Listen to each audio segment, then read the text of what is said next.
Kambal na trahedyang sinabi ng Indonesia mula sa tsunami at pagsabog ng bulkan, nasa mahigit 300 na ang patay. At ilang babae sa Ukraine, bakit kaya nagprotesta ng walang damit pang itaas? Sa unang tingin, aakalain mong umulan ng niebe sa bahaging ito ng Indonesia.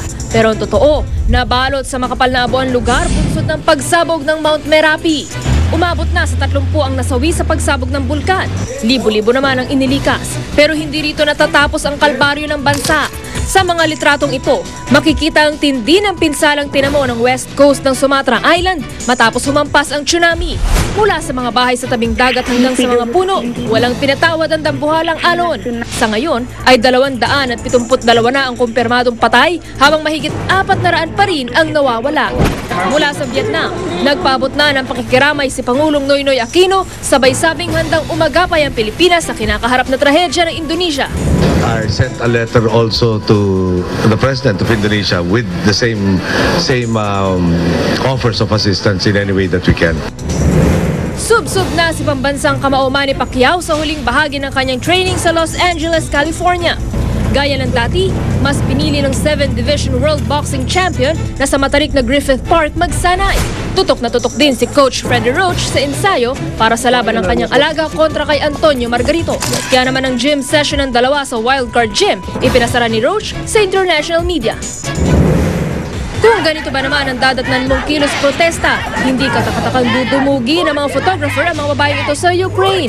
Habang walang suot na pang itaas, isinigaw ng mga miyembro ng women's rights group na Femen ang kanilang pagtutol sa pagbisita ni Russian Prime Minister Vladimir Putin sa kanilang bansa.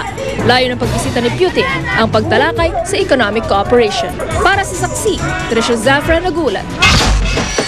Sa ibang balita, magdedesisyon na ang Korte Suprema sa apela ni Hubert Webb, ang baon ay akusado sa kontrobersyal na Visconde Massacre case.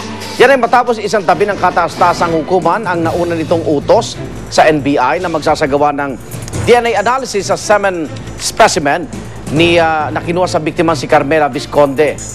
Sinabi naman ng korte na ibabase na lang ang desisyon sa apela sa kasalukuyang ebidensya. Taong 1991, nang pinaslang si Estelita Visconde at mga anak na sina Carmela at Jennifer.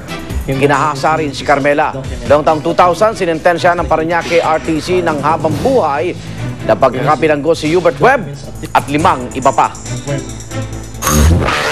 At sama-sama natin saksihan kakaibang sementeryo sa Baguio City. Alamin kung ano-ano ang nakalibing. Balitang hati nag-iisang liga ng katotohanan. Sama-sama nating pagiging saksi.